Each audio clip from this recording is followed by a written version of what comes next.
네, 오늘 우리 다윗, 이스라엘의 목동이었다가 나중에 왕이 되었죠. 이스라엘의 성군입니다. 하나님께 너무 많은 은혜를 입었는데요. 이 파란만장한 삶을 살면서 하나님을 즐거이 찬양했던 이 다윗이 이 시편 19편에서 하나님의 말씀도 찬양하고 있어요. 그래서 우리가 한번 이 본문을 통해서 하나님의 말씀을 다윗이 어떻게 경험했는가, 그것을 통해서 저와 여러분을 하나님의 말씀으로 어떻게 하나님이 축복하시기를 원하시는지를 함께 살펴보도록 하겠습니다.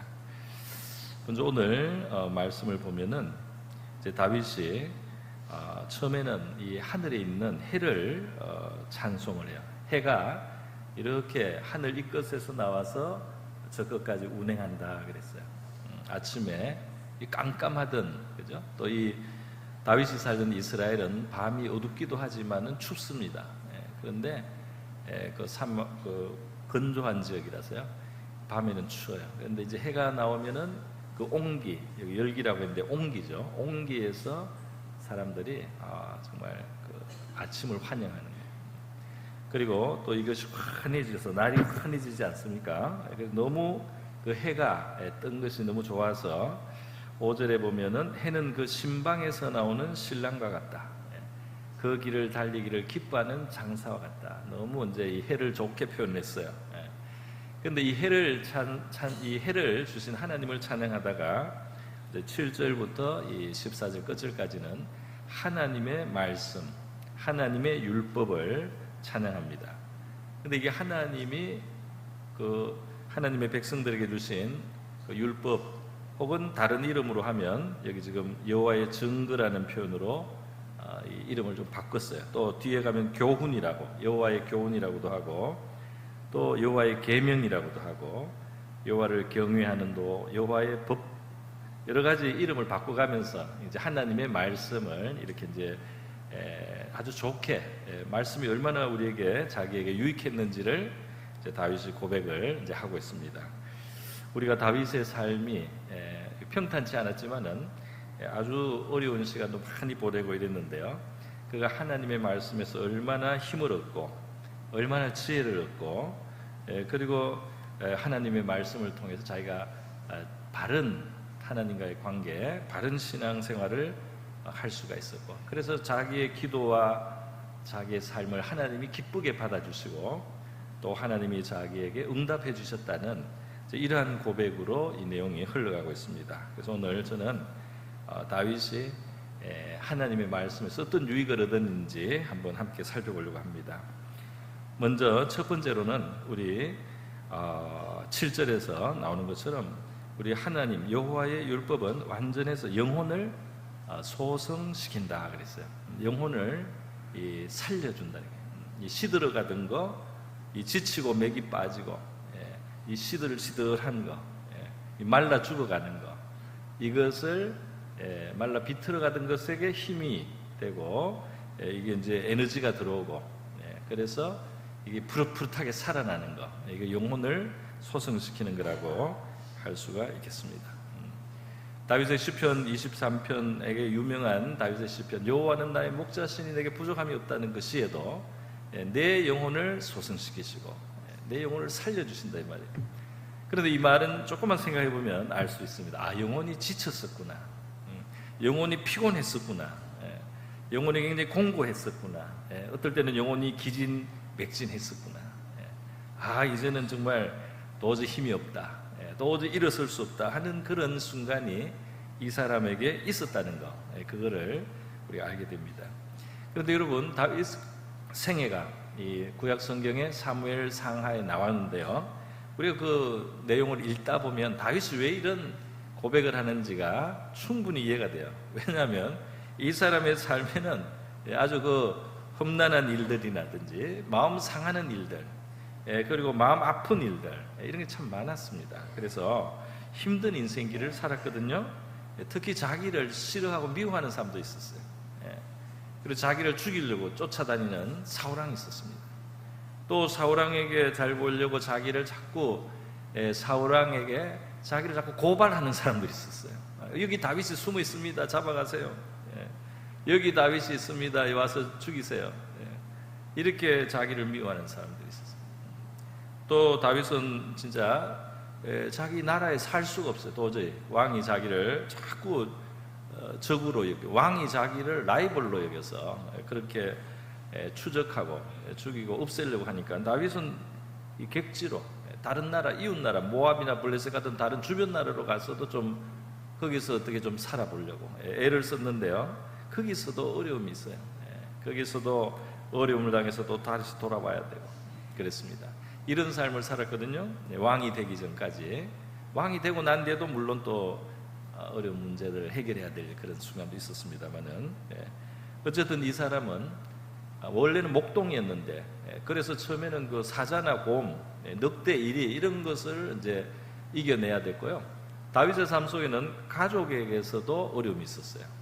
부모님이 자기를 좀 안위해 줬어요. 그 다윗의 참 이 시편을 읽다 보면 부모는 나를 버렸으나 이런 말이 있어요. 그 실제로 부모님이 다윗을 인정을 안 해줘가지고, 형님들은 귀한 선지자 손님이 오니까 집에다가 이렇게 모아놓고 만나게 해주고, 이 막내 아들 다윗은 가서 들판에서 양치도록 내보냈습니다. 그러니까 이 선지자를 만날 수 있는 기회도 안 준 거예요. 그렇게 다윗은 집에서도 뭔가 모르겠어요. 뭔가 모르지만 부모님이 좀 자기를 대우를 안 해주는 거. 형님들도 안 좋아했어요, 이상하게. 그래서 다윗이 이 집에서부터 외로웠습니다. 집에서부터 외로웠어요.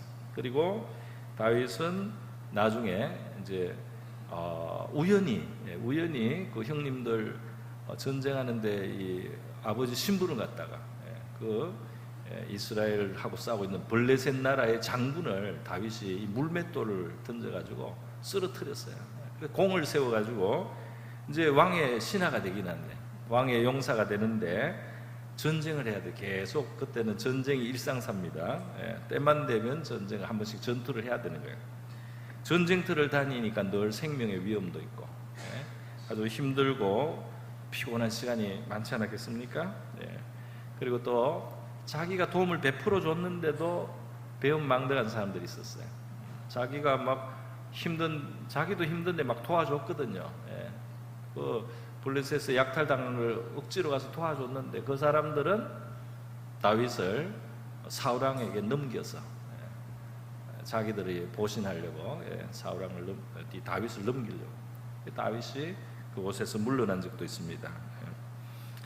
여러분, 다윗은 말이죠, 이렇게 어렵게 지내다 보니까 멸시를 받았어요. 멸시를.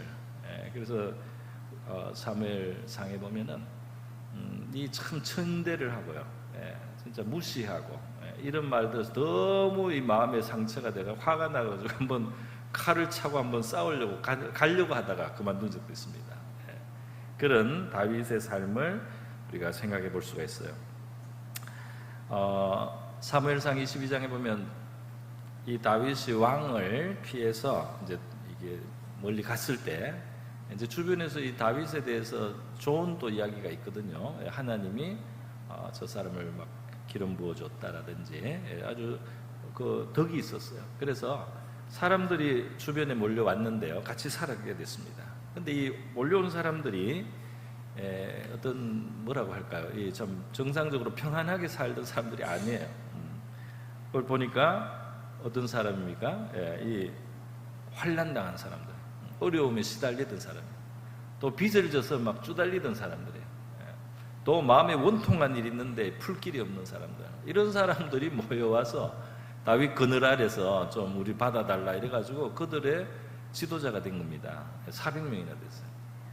그러니까 이런 사람들은 그 마음의 이 치료 힐링이 안 되면 남에게도 상처를 많이 주기가 쉬워요.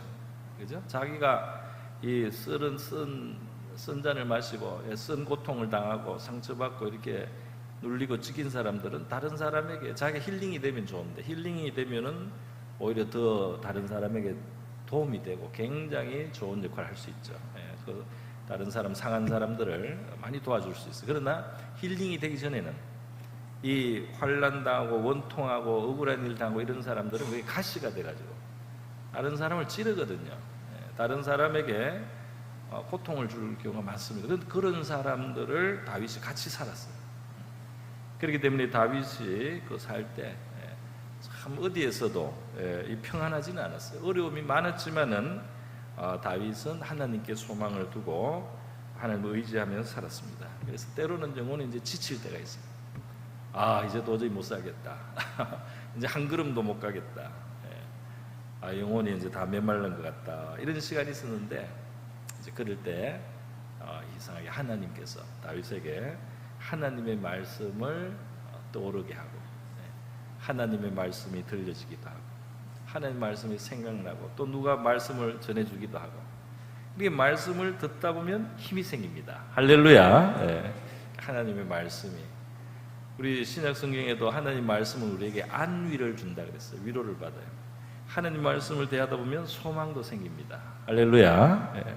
저는 옛날에 어떻게 성경을 읽는데 그때 좀 어려운 때인데 선지서를 읽게 된 거예요. 선지서를. 그래서 제가 선지서를 읽으면서 선지자들은 죄를 책망하는 사람들이니까 읽다 보면 또 책망하는 말도 나오겠지. 그래서 이 선지서를 읽으면서도 사실 제가 막 큰 기대를 못했어요.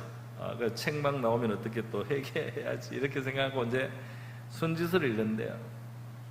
선지서에서 그렇게 위로를 받을 줄 몰랐어요. 선지서에서 힘을 얻을 줄 몰랐어요.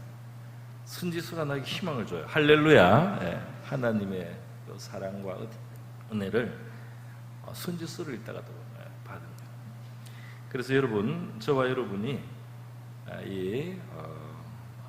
다윗만큼은 아니더라도 우리 나름대로 힘겨운 인생길을 걸어가면서 우리의 영혼을 힘주시고 우리의 영혼을 소생시켜 주시고 우리의 영혼을 강건하게 해주시는 하나님의 말씀을 우리가 자꾸 접할 수 있기를 바랍니다.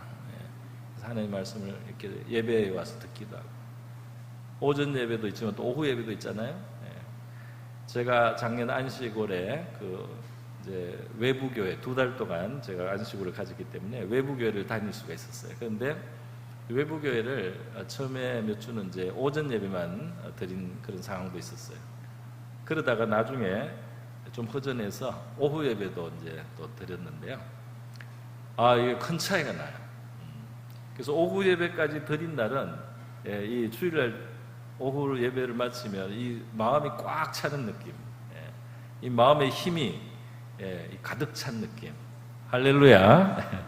그러나 여러분 중에는 예배를 주일날 2번 드려야지 영적으로 강건해질 사람도 분명히 있습니다. 아주 특수한 상황에서는 오전 예배로 족할 수도 있어요. 그러나 어떤 경우에는 하나님이 이렇게 우리에게 이런 환경을 주셔서 예배를 2번 드릴 수 있게 해주셨는데 이 오후 예배까지 드림으로써 여러분이 힘을 얻을 수 있습니다. 그래서 오늘 오후 예배도 한번 여러분 시간을 적당하게 잘 보내시다가 한번 드려보세요. 오늘은 또 중요한 그런 메시지도 있고 간증도 있어요. 자, 여러분, 이렇게 영혼을 소생시키시는 하나님의 말씀을 우리가 예배 때는 듣잖아요. 귀로 듣잖아요. 그리고 개인적으로는 생활 속에서는 이제 성경책이 있으니까 읽을 수가 있습니다. 뭔지 모르지만 좀 읽으면서 읽다 보면은 이게 마음속에 힘을 줄 수가 있어요. 또 다는 몰라도 일부분이라도, 단어 몇 개라도, 어떤 한 문장이라도 하나님이 여러분에게 그것을 통해서 여러분에게 위로를 주시고 소망을 주시고 용기를 주시고 믿음도 주실 수 있는 줄 믿습니다. 하나님의 말씀 믿음을 주거든요. 믿음을 주면 그 믿음 가지고 기도할 때 또 놀라운 능력이 있어요. 그래서 여러분이 성경을 읽고 힘을 얻고 위로를 받으시고 성경을 읽는 생기는 믿음을 가지고 기도할 때 이게 이제 힘 있는 기도가 됩니다. 믿음의 기도는 역사하는 힘이 있어요. 그래서 말씀을 가지고 저와 여러분이 앞으로도 계속해서 더 우리의 영혼이 힘을 얻고 소생되기를 바랍니다. 자, 2번째로 다윗은 오늘 본문에 보니까 여호와의 증거는 확실하여 우둔한 자를 지혜롭게 하며 7절 하반절에 그렇게 말씀하고 있죠. 여기 보니까 참 재밌어요. 이 증거도 역시 하나님 말씀이 좀 다른 별명입니다. 율법이라고 했다가 지금 증거라고도 하는데 다 하나님 말씀이에요. 여호와의 증거는 확실해서 우둔한 자를 지혜롭게 한다. 이렇게 다윗이 고백을 한 걸 보면 다윗은 자기를 우둔한 자리에 뒀던 거예요. 무슨 말이냐면 나는 지혜롭습니다 그러지 않고요. 나는 지혜가 부족합니다. 자기 자신에 대한 말이거든요. 자기의 경험이에요. 여러분 잠언 말씀을 읽다가 제가 깜짝 놀랐는데 스스로 지혜롭다고 하는 자를 보느냐 그보다 미련한 사람이 없다는 말씀이었어요. 우리 사람들이 지혜롭다고 이렇게 생각하고 스스로 나 이 정도면 똑똑하다 똘똘하다 판단력 좋다고 할 때 오판하여 스스로 지혜롭다고 이 자만할 때 사람들이 오판을 하고 이 일을 그르칩니다. 그래서 하나님에게 내가 지혜를 필요로 한다. 하나님 더 지혜를 주십시오 하고 날마다 살아가는 사람이 진짜 지혜롭게 되고 지혜로운 일을 하게 되고 지혜로운 판단하지. 나는 이만하면 지혜로워졌어 라고 하는 사람이 위험해요. 실수를 한다. 다윗이 지금 우둔한 자라고 자기를 사실 많아요. 우둔한 자이지만 나는 하나님의 말씀을 자꾸 생각하고 하나님의 말씀을 듣다 보니까 나는 지혜롭게 된다. 할렐루야.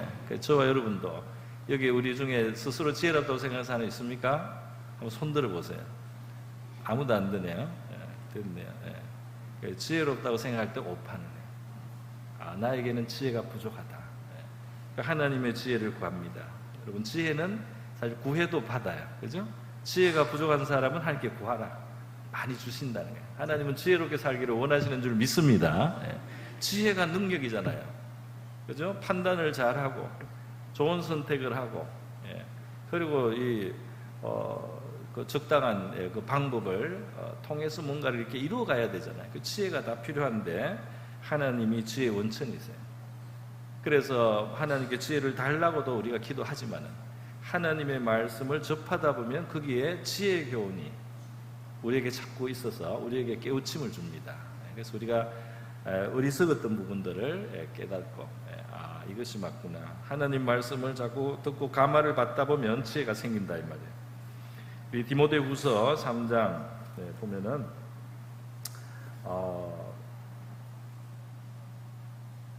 디모데 3장 15절부터 보면 이 성경은 예수 안에 있는 믿음으로 말미암아 구원에 이르는 지혜가 있게 한다 그랬어요.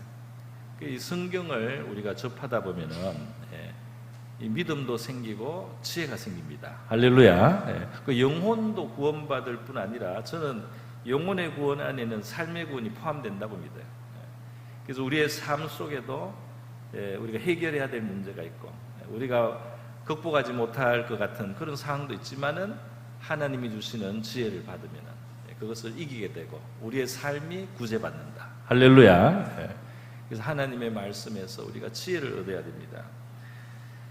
모든 성경은 하나님의 감동으로 됐다고 그랬어요. 하나님이 영감을 불어넣었다는 거예요. 그래서 우리를 교훈하고 책망하고 또 바르게 하고 우리를 의로 교육하시는 아주 유익한 말씀이다 그랬어요. 그래서 우리 하나님께 속한 사람들을 온전하게 해준다. 우리를 온전하게 해줘서 우리가 선한 일, 좋은 많은 일들을 행할 수 있는 능력을 갖추게 한다. 얼마나 좋습니까? 선한 일을 행할 수 있는 능력이 생긴대요. 이 지혜로운 사람이 되는 겁니다. 그죠? 자, 그래서 여러분 이렇게 다윗에게도 바로 이 하나님의 말씀이 지혜를 많이 준 것 같아요. 그래서 우리 사무엘상 18장에 보면은 다윗이 왕이 되기 전에 왕의 신하로서 전쟁터에 나가고 군인으로서 있을 때 이 사람에게 있었던 특징을 하나 소개하는데요. 그게 뭐냐면 가는 곳마다 사울왕이 그 보내는 파견하는 데마다 가면 지혜롭게 행했다. 그러니까 지혜로워지니까 위로 올리게 돼요. 계급을 올려줘요. 군대의 장이 됐습니다. 그런데 지혜롭게 하니까 사람들이 다 좋아해요. 이 사람이 군대 계급이 올라가고 대위가 되고 소령이 되고 중령이 되고 이렇게 올라가는데 사람들이 다 맞아. 다윗이 이 지도해 주는 게 좋아. 다윗이 우리를 이끌어 주는 게 좋아. 굉장히 지혜롭게 하니까 모든 일이 원만해. 저 사람이 해야지 우리가 헛수고를 안 해. 저 사람이 해야지 우리가 편안한 중에도 많은 성취가 돼. 그렇게 사람들이 다 합당하게 여겼다는 거예요. 사울의 신하들도 아유 저 사람이 이제 계급이 하나 더 올라갔는데 아유 정말 잘 됐다. 우리가 더 편안하고 우리가 아주 잘 지낼 수 있겠다. 이렇게 생각합니다. 왜냐하면 지혜로운 사람이니까. 할렐루야. 그래서 여러분, 우리가 어디 있든지 우리 뭐 교회 안에서뿐 아니라 우리 사회생활 속에서도, 심지어 우리가 가정 안에서라도 우리가 지혜롭게 처신을 하고 이렇게 해서 다른 사람들이 우리를 따라주고, 우리가 책임을 맡아도 잘 그걸 가지고 아주 잘 하기 때문에 다른 사람들이 기쁘게 여길 수 있는 그런 우리가 될 수 있기를 바랍니다. 그래서 지혜로운 사람. 자, 또 있어요. 이 사무엘상 18장에 보면 14절에도 이 말 또 나와요. 다윗이 모든 일을 지혜롭게 했다는 거예요. 하나님이 함께 계신다. 모든 일을 지혜롭게 했다는 것 참 놀랍습니다. 또 있습니다. 15절에 또 있어요. 사울왕은 다윗이 크게 지혜롭게 행함을 보고 그를 두려워했다. 이 왕이 마음이 좁아요. 그래서 이 지혜로운 신하를 기뻐해야 되는데, 이제 이 경쟁하는 사람으로밖에 못 여기는 이 사울왕이 마음이 좁아가지고 사울왕이 불행해집니다. 마음을 넓혔어야 돼요. 하나님이 지혜로운 다윗을 부하로 줘서 너무 감사하다 이래야 되는데, 다윗이 너무 지혜롭고 자기보다 더 일을 잘하고 사람들이 인정해 주니까 그를 싫어하고 두려워하고 나중에 핍박합니다. 그게 사울이 망하는 길이에요. 왕이 됐으면 마음을 좀 크게 가져야지. 왕이 됐으면 나보다 다른 사람 더 잘하는 걸 박수 쳐줘야지. 왕이라고 하는 게 능력 있는 사람을, 그죠? 저렇게 두려워하기나 하고 이러니까 자기가 얼마나 나중에 불행해져요. 초라해지고 나라에도 얼마나 손해가 됩니까? 근데 어쨌든 다윗은 너무나 지혜로웠다 하는 것입니다. 더 있습니다. 사무엘상 18장 30절에 또 있습니다. 블레셋 사람의 방백들이 싸우러 나오면 그들이 나올 때마다 다윗이 사울의 모든 신하들보다 더 지혜롭게 행하며 이에 그의 이름이 심히 귀하게 되니라. 할렐루야. 우리의 삶도 전쟁터예요. 지혜롭게 해야 됩니다. 그죠? 지혜롭게 해야지 나와 같이 있는 사람들이 평안해요. 그래서 어떻게 됩니까? 그의 이름이 심히 귀하게 된다. 사람들이 다 좋아해요. 기뻐해요. 그죠? 이 사람 때문에 우리가 평안하게 지낼 수가 있다. 이 사람 때문에 우리가 이긴다. 이 사람 때문에 우리가 당하지 않고 지금 이렇게 갈 수 있다. 여러분, 이것이 저와 여러분에게도 이 다윗이 가졌던 이 지혜를 말미암아서 우리도 이렇게 많은 사람들에게 유익한 저와 여러분 될 수 있기를 바랍니다. 그렇게 돼야 되겠죠. 우리 이 세상에서 교육을 못 받은 사람도 하나님 앞에서 이 다윗처럼 이 하나님의 말씀은, 내가 비록 미련하고 우둔한 사람이었지만은 하나님의 말씀이 자꾸 내 눈을 밝혀준다는, 이 태양이 해가 떠가지고 환하게 밝혀주듯이 하나님의 말씀을 가까이 하면서 하나님을 생각하면서 살았던 그 삶이 이 점점 지혜로운 사람이 되는 거야. 그래서 우리 신앙생활을 잘하는 사람, 하나님 앞에 기도도 드리지만은 또 이 성경 말씀을 꾸준히 받고 은혜 받는 사람은요, 나의 연세가 높아져도 눈에 총기가 있어요. 눈에 총기. 지혜로워요. 그래서 지혜롭게 행할 줄 아는 저와 여러분이 되기를 바랍니다. 자, 여러분, 이렇게 지혜를 가졌어요. 다윗이 이제 살아간 여러 가지 상황을 제가 봤는데, 한 번은 말이죠, 굉장히 곤란한 상황이 된 거예요. 그 북이스라엘과 지금 남유다로 이렇게 나라가 두 개 있을 때 이쪽에서 사령관이 와가지고 통일하려고 왔어요. 다윗에게 나라를 바치려고 왔어요. 근데 이거를 이 다윗의 아주 제일 측근인 요압 장군이 이 사사로운 감정 때문에 죽여버렸어요. 아브넬을 죽여버렸습니다. 그러니까 다윗에게 가까운 장군이 이 다른 나라, 이 옆에서 이제 형제 나라죠. 형제 나라에서 온 사령을 죽여버리니까 얼마나 곤란합니까? 다윗이 죽인 것 같이 돼버렸어요. 그런데 여러분, 다윗이 말이죠, 이 아브넬의 장례를 성대하게 치릅니다. 그리고 진심으로 애도를 표해요. 당황하지 않고 그 슬픔을 정말 표현하고 아주 성대하게 해가지고요, 이 오해를 없게 만들어요. 오해를. 백성들이 다윗이 요압을 시켜서 아브넬을 죽였나? 이렇게 생각할 딱 그런 상황이에요. 근데 다윗이 이 백성들 앞에서 어떻게 처신해야 될 줄 아는 거예요. 그래서 아주 참 그 장례식을 잘 치러주니까 이 백성들이 이제 다 이게 왕이 그 죽이려고 한 게 아니었구나, 이 상황이 어떻게 그래 됐구나 하고 오해가 풀렸어요. 오해가 풀리니까 어떻게 됩니까? 36절에 보면 온 백성이 기뻐했다. 왕이 무슨 일을 하든지 우리가 다 기뻐했다. 할렐루야. 그러니까 우리가 여러분 내가 옳다고 내가 오해받아도 상관없어 이렇게 너무 이렇게 강하게 나가면 안 돼요. 오해받을 만한 상황이 돼서 그걸 풀어줘야죠. 풀어가지고 사람들이 오해하지 않도록, 시험에 들지 않도록 해줘. 이 지혜로운 거예요. 그래서 이게 진짜 왕다운 거예요. 우리가 작은 어디에서도 사람들 관계 속에서 특히 이 지도적인 인도하는 이런 역할을 잘 하려면 지혜가 있어요.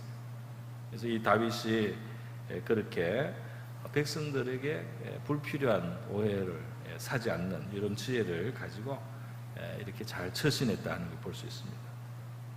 또 있어요. 역대상 13장에 보면 다윗이 왕이 되고 나서 하나님의 언약궤를 예루살렘에 모시고 오고 싶어요. 그래서 그게 이제 나중에 성전도 짓게 되는데, 이 모시고 올 때 말이죠. 하나님의 법궤를 모시고 오는 거니까 이거 얼마나 하나님 기뻐하시냐 하고 그냥 확 질러버리는 게 아니에요. 확 질러버리지 않고 어떻게 합니까? 1절에 보면 모든 천부장, 백부장, 지휘관과 더불어 의논하고 다른 사람의 이야기도 들어보고 어떻게 하면 좋겠는가, 이렇게 다 뜻을 모은다 이 말이에요.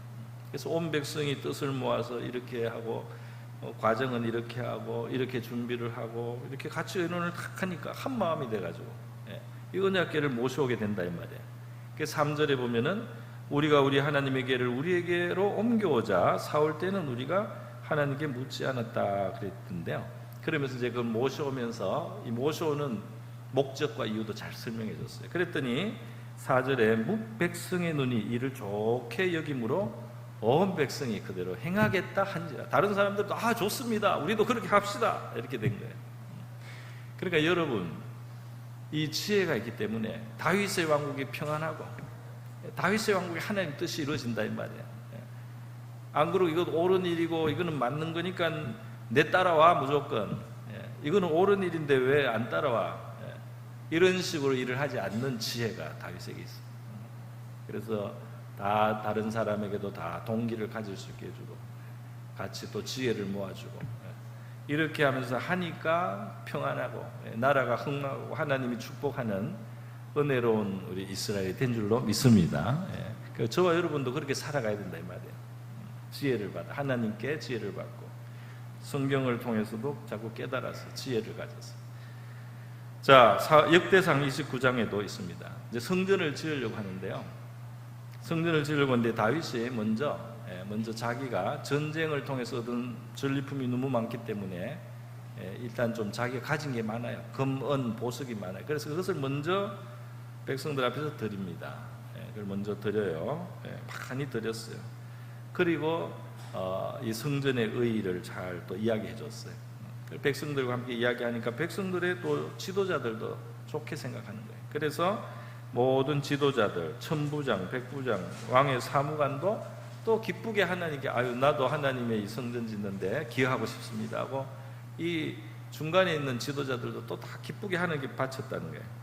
그러니까 나중에 또 어떻게 됩니까? 9절에 보면 백성들도 참 하나님의 성전 우리가 지어야지, 왕도 드리고 우리 백부장도 드리고 천부장도 드리고 우리도 드리자. 그래서 이게 자원해서 너 이거 해 너 이거 좋은 일인데 왜 안 해? 이렇게 안 했다 이 말이에요.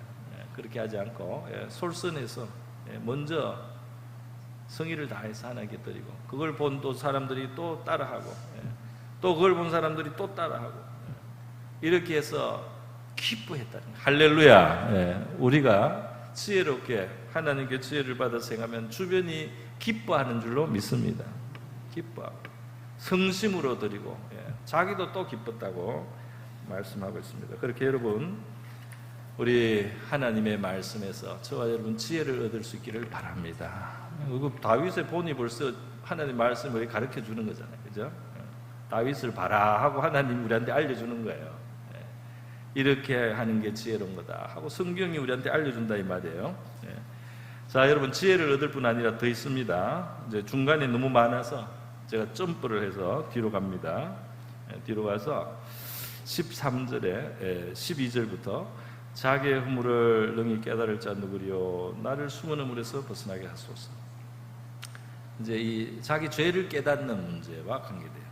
하나님의 말씀이 깨달음을 줘야 되거든요. 13절에 주의 종에게 고의로 죄를 짓지 말게 하셔서 죄가 나를 주장하지 못하게 하소서. 그래서 내가 정직하여 큰 죄가에서 벗어나게.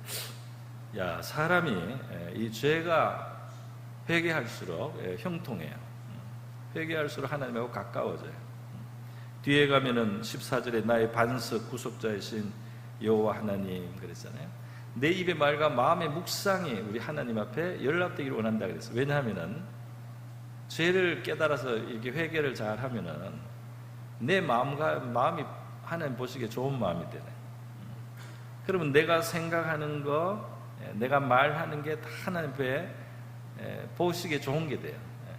내 소원도 좋은 소원으로 하나님 보셔요. 그래가지고 그거를 하나님이 기쁘게 받으신다. 연랍이라는 뜻입니다. 기쁘게 받으신 하나님이 깨끗한 마음으로, 회개한 마음으로, 정직한 마음으로, 마음 선한 마음으로 우리가 생각하고 말하고 기도하면 이것이 하나님 굉장히 기쁘게 여기시는 거예요. 그래서 우리 신약 성경에 보면은 우리의 생각하는 것이나 구하는 것에 넘치도록 더하실 하나님께 영광이 있을지어다. 생각만 해도 너가 그런 걸 소원하는구나. 내가 이루어주지. 이럴 수도 있다 이 말이에요. 그러니까 여러분, 이 다윗이 이렇게 하나님께 연락되는 마음, 연락되는 언어, 연락되는 기도, 하나님이 기쁘게 받으시는 삶이 되는 과정에서는 이 죄를 깨닫는 게 있었다. 자, 여러분, 여기 보면은 이 다윗의 시편에 보면은요, 시편에 보면은 시편 1편이 이제 이 성경에서 이 다윗이 시를 제일 많이 쓰는데 시편에 1편은 그 서론에 해당되거든요. 다윗이 썼다는 표제는 없지만 이제 다윗의 삶을 여기에 비춰볼 수 있습니다. 다윗의 삶은 복 있는 사람이었어요. 왜 복이 있느냐? 악인의 꾀를 따르지 않고 죄인의 길에 서지 않고 오만한 자리에 차지 않고 하나님의 율법을 사랑했어요. 하나님의 말씀을 사랑해서 말씀을 늘 생각하고 말씀을 새기고 그랬습니다. 이 다윗의 시대에 성경이 지금처럼 흔하지는 않았습니다만은 이스라엘은 이 이스라엘 12지파 중에 한 지파가 레위 지파가 이 백성들에게 율법을 가르치는 역할을 했어요. 그리고 백성들이 7년에 한 번 모여서 하나님 말씀을 일주일 동안 부흥회를 해서 다 배웁니다. 7년에 한 번씩. 철들고 마음을 열고 마음에 새긴 사람들은 이제 성경을 아는 거예요. 다윗은 창세기에 나오는 이야기도 알 것이고, 출애굽기 모세가 이스라엘 데리고 하나님 뜻대로 그 나온 이야기도 알 것이고, 또 뭐 창세기 야곱의 이야기, 아브라함의 이야기, 이삭의 이야기, 요셉의 이야기 다윗이 안다 이 말이에요. 신명기에 있는 율법, 레위기에 있는 율법 안다 이 말이에요. 그런 것을 알면서 하나님 어떠시구나, 하나님은 법도가 이렇구나, 하나님은 이렇게 하신다, 많이 알았다 이 말이에요. 그런 걸 새긴 다윗은 지혜가 있고 복 있는 사람이에요. 그리고 삶의 열매가 많았다. 시냇가에 심은 나무처럼 풍성했어요. 그런데 다윗이 한번 죄를 짓습니다. 그죠? 아주 순간적인 유혹에 넘어졌어요. 밧세바와 간통을 하고, 그리고 그 죄를 막 덮으려고, 임신이 되는 바람에 죄를 덮으려고 막 하다 보니까 남편을 죽이게 됐어요. 간접적으로. 어려운 사지에 보냈어요. 자, 문제는 이런 죄를 평소에 잘하다 그랬어요. 그런데 이게 이런 죄를 지었을 때 잘 못 깨닫습니다. 우리가 볼 때는 끔찍해도 못 깨달아요, 자기는. 그래서 회개를 안 해요. 그래서 하나님이 선지자 나단을 보내요. 선지자 나단이 하나님 앞에 명령을 받고 다윗에게 왔습니다. 그리고 이제 설명을 해주는 거예요. 임금님, 이쪽에 부자가 있는데요, 양도 많고 가축도 많아요. 근데 바로 옆집에 가난한 사람이 암양 새끼 한 마리 가지고 있거든요. 그런데 이 부잣집에 손님이 오니까 부자가 암양 새끼를 뺏었답니다. 그걸 뺏어가지고 요리를 해가지고 손님 대접을 했답니다. 이야기를 하니까 다윗이 노발대발하죠. 아니 이런 천하에 우리나라에 이런 나쁜 인간이나 죽여야 된다. 반드시 없애야 될 인간이다. 그 한 마디는 4배로 갚게 해야 된다. 막 이렇게 흥분했어요. 자기 죄는 모르고 자기가 한 일은 그보다 더 나빠요. 암양만 뺏은 게 아니라 하나 더 죽였잖아요. 그래서 말이죠. 우리 이게 사람이에요. 이게 이 성경이 보여주는 게 바로 그겁니다. 우리가 다른 사람 저거 어떻고 저거 어떻고 이럴 놈이 있나 저럴 놈이 있나 죽여야 된다 살려야 된다. 내가 더 나빴을 수가 있어. 그런데 그걸 모른다 이 말이에요. 그래서 여러분 이 다윗인 선지자 나단이 하나님 말씀을 더 하나 보태줍니다. 당신이 바로 그 사람. 이 말을 딱 해줬어요. 다윗이 생각하지 못하고 있는 거예요. 당신이 바로 그 사람. 우리야 장군의 아내를 뺏었다. 자, 이렇게 딱 지적을 받았을 때 다윗이 어떻게 합니까? 바로 받아들입니다. 회개해요. 내가 그렇게 미워하고 죽일 놈 살릴 놈 했던 바로 그 인간보다 내가 더 나쁘구나. 내가 더 나쁜 짓을 했다. 하나님 앞에 회개를 막 눈물을 흘리고 나중에 여러 날을 그냥 회개를 합니다. 용서도 받아요. 그렇지만 나중에 징계가 따라요. 근데 여러분 중요한 것은 뭐냐면 이 시편 1편에 보면 그죠?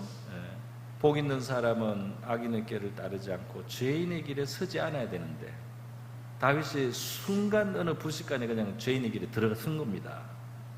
그죠? 죄인이 된 거예요. 근데 여러분 이 죄인이 말이죠. 죄를 인정하지 않고 계속 다른 사람이 잘못했다 그러고 또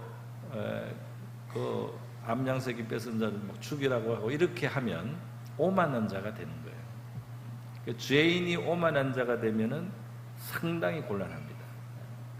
고치기가 어려워요. 다윗은 죄인의 길에 갔는데 금방 그걸 깨달았어요. 받아들였어요. 인정했어요. 그래서 오만한 자가 되지 않는 거예요. 할렐루야. 그 허물을 이제 벗어나는 거예요. 이 하나님이 다윗을 또 연단하고 징계는 했지만은 이 말년이 또 아름답게 또 돼요. 말년을 하나님이 은혜스럽게 또 인도해 주십니다. 징계는 아주 쓰라리게 받죠. 자, 여러분 그래서 이렇게 말이죠. 이 마음이 깨끗해진다, 정결해진다. 그러면 우리의 생각과 우리의 이 기도와 우리의 전체가 하나님이 기뻐하시는 바가 된다. 그래서 하나님이 받으시고 응답하시는 복된 삶이 될 줄 믿습니다. 여러분 저와 여러분도 다윗처럼 하나님 말씀 사랑하고 하나님 말씀이 들리게 해주세요. 내 마음에 잘 깨달아지게 해주세요. 내가 말씀을 대할 때 내 마음에 정말 그게 새겨지게 해주세요. 이렇게 하면은 하나님 기쁘게 응답해 주시고 저와 여러분의 소성함도 힘을 주셔서 소성시키시고 지혜를 주시고 그래서 지혜자가 돼서 성공적으로 하게 하시고 또 우리가 허물도 벗어나서 하나님이 기쁘시게 받으시는 복된 신앙생활하는 저와 여러분이 될 수 있기를 바랍니다. 기도하겠습니다. 이 시간 하나님이 늘 우리에게 말씀 주심을 감사드리고요. 우리가 그것을 잘 받고 또 꿀송이처럼 그렇게 즐거워할 수 있는 우리 은혜 달라고 기도하고요. 우리 소성 힘과 지혜와 우리 정결함을 얻어서 그런 연락되는 삶이 되겠다. 같이 한번 기도하겠습니다. 기도합니다. 거룩하시고 자비로우신 하나님 아버지여, 우리 하나님은 우리에게 복된 은혜의 말씀을 주시고 복음의 말씀을 주시고 은혜의 말씀, 소망의 말씀, 안위하시는 말씀을 주시고 우리에게 여러 가지 형태로 말씀을 베풀어 주심을 감사드립니다. 우리의 예배의 자리 또 하나님의 말씀을 펼칠 때 하나님, 우리의 마음의 귀를 열어주시고 우리의 마음도 열어주시고 우리의 영혼을 열어서 하나님의 말씀이 하늘의 양식이 꿀송이처럼 우리에게 들어오게 하여 주시기를 원합니다. 저희들 하나님 말씀에 귀를 기울이고 하나님의 말씀을 잘 아버지 우리가 흡수하고 그 말씀이 우리의 신앙을 이루어가게 하여 주시옵소서.